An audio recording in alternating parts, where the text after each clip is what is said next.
Hello Hasbro fans, this is Up for This Destroyers back again with yet another Star Wars action figure review. This time taking a look at another of the Movie's Wave 2, the second of two figures I have from this wave. And it's everyone's favourite senator from Naboo, I'm sure. Padme Amidala, or Queen Amidala as listed on the packaging. This figure is filled with flaws, and I'll have to get over them within this review. First, just go over the pack-ins. That dice almost eluded me. There it is. You also get your typical stand. And a character card with a couple of pretty nice images of Padme, I must say. As for the packaging, it is, as usual, in the Darth Maul logo. You know, we've just seen some new figures of Darth Maul logo, and I've been forced to get so many loose that I've almost keep forgetting about the logo entirely, to be honest. You do have an image of Queen Amidala over there. The kit feature accessory is a pull-out zipline. The packaging reads, Queen Amidala fights the free Naboo from the invading Trade Federation forces. This figure is Movie's 17. Other figures in the wave include Movie's 15, Darth Maul, horrible looking Maul. Movie's 18, Qui-Gon Jinn fly up lightsaber, silly kid features. Movie's 13, Jar Jar Binks, everybody's favourite Gungan, was our last review, so if you want to check that out, feel free to do so. And Movie Heroes 14, Anakin Skywalker, who I still cannot decide whether to pick up or not. Anyway, there's a quick look view at the zipline feature if you can see it. Of course the figures in the wave. As for the accessories, she comes with a blaster pistol, which I have to say has a pretty decent design. I actually quite like the look of it. My only problem though is that it's actually not Queen Amidala or Padme's accurate blaster pistol. It's just some blaster pistol that Hasbro threw in with it, because it's not actually the blaster she uses in the Phantom Menace Attack of the Clones, not ever. It doesn't really bother me because I have the vintage collection Queen Amidala, you know, the black leather outfit kind of thing. The Queen outfit, probably. And they had the correct blaster pistol, so I'm not really too bothered. If I just give that pistol to this Queen Amidala figure, and we'll just be fine. But here is the zipline, and if there's any kid features I hate, it's the zipline accessories, really. I do not like the backpack and zipline with Clone Wars Evan Peel and the 2012 Obi-Wan Kenobi. She uses a zipline for show in the movie, but this isn't accurate. I mean, the zipline was just a regular zipline. It wasn't a backpack type thing. It just looks so stupid, to be honest with you.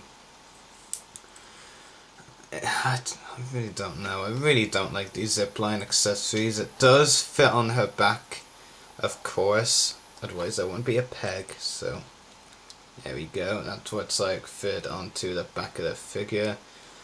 And it just looks damn stupid there. So just get rid of it quickly and go on to the figure itself and its flaws, of which there are many. And I know there are a lot of Padme fans out there and probably will be watching this review, so I'll try and keep this as little negative as possible, but it's a bit impossible or improbable because the figure is just so filled with flaws. So where do I start, really? I suppose I should start with the positive, so if you don't want the negative, you can at least know you've seen the positive out of the way. The detail on the robes is nice, I'll give Hasbro that. The detail on the robes is pretty good. You know, it is the best Padme figure in this outfit, easily, I mean, but that's not saying much. I mean, the last versions were released in 1999 and 2001, I believe this is only the third version of Padme in this outfit. So really, it's not really saying much when you say this is the best Padme in this outfit, because the others are just so old that they're easily outdated. But the robes, like I said, nice detailing, but really, that's about the only positive thing I can't really think to say about the figure, to be honest. The robes have nice detail. Oh, there's one other thing, but I'll get to that a bit later. We'll go over the articulation next. Ball jointed head, I should say. Swivel shoulders like Georgia, no ball jointed elbows. That's ball jointed elbows. No ball jointed shoulders. God, Roy, cop on. Swivel shoulders, I mean to say. Ball jointed elbows, no wrists, and like the Clone Wars figures, and swivel waist and swivel hips. Though they can't actually move backwards at all because of their huge robe. But they have a lot of movement in the hips going forward, but no knees or ankles. So pretty much aside from the fact that her shoulders are swivelward and ball hinge, it's pretty much the same articulation you'd expect on a Clone Wars figure. But slightly worse, of course, because of the fact that legs can't move backwards because of the huge robe, and the Clone Wars figures at the very least have ball hinge shoulders. And the face sculpt, it's not good. I have to say, the face sculpt is a bit of a disaster, and I'll zoom in on it for you. Hope that's enough of a zoom in. It just is a bit of a disaster. I mean, maybe it could pass for Padme if it's based on a 50-year-old Padme figure, and unfortunately, as we know, due to Revenge of the Sith, Padme did not make even close to being 50 years old, to be honest. Like I said, it just doesn't look like Padme. It's not the worst Padme face sculpt ever, or the worst Padme figure in general, but it is up there in my opinion. Probably is the worst Padme figure I own actually, but I only own about 5. I'm not like a huge Padme collector like some. I have both Clone Wars versions, the Padme in black leather outfit from the 30th anniversary, the Queen Amidala version from Vintage Collection, and the Phantom Menace Wave, and now this version, and it's easily the worst out of all of them, but that's only about 5, so can't really say much there.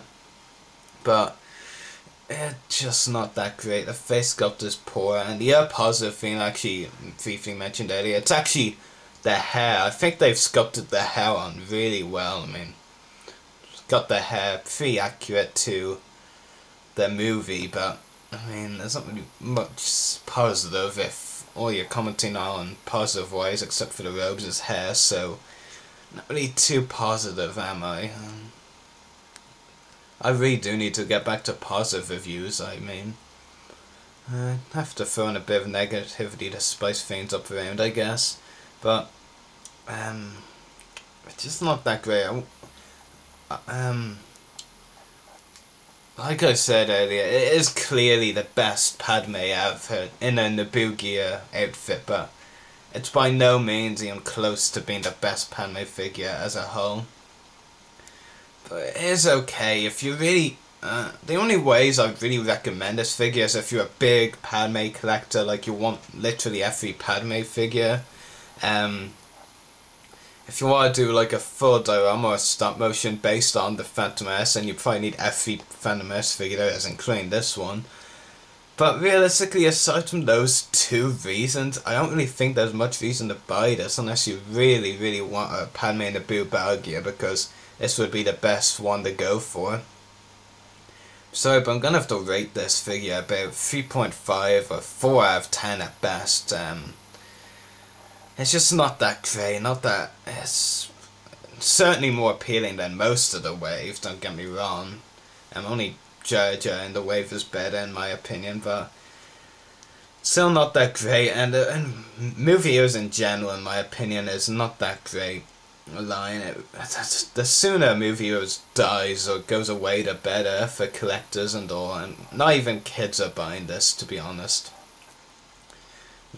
That should end this review. Don't really have anything more to say. If I won't do another review for a while, maybe until San Diego Comic-Con is over, because, you know, I'll be doing videos on my thoughts on these things at Comic-Con. Like, I plan it to do at least 3 video thoughts on separate days at Comic-Con, or maybe not. One for the Hasbro panel, one for the Lego panel, Lego Star Wars panel, one for Hasbro Star Wars panel, one for Lego Star Wars panel, and one for the Clone Wars panel. So, yeah. Just give you one last look at this figure, but this time holding a pistol. So there you go. Again, not that great a figure. Not very recommended really on this. Obviously for the couple of reasons I mentioned before. One of them was if you're a big Padme collector, why'd have literally every Padme figure. But it could be so much better, and the movie design in general could be much better. Seems like the only way a figure is guaranteed to be great is if they make a vintage collection version of it. Otherwise it's like doomed to be bad or something like that. Anyway, may the force be with you and happy hunting.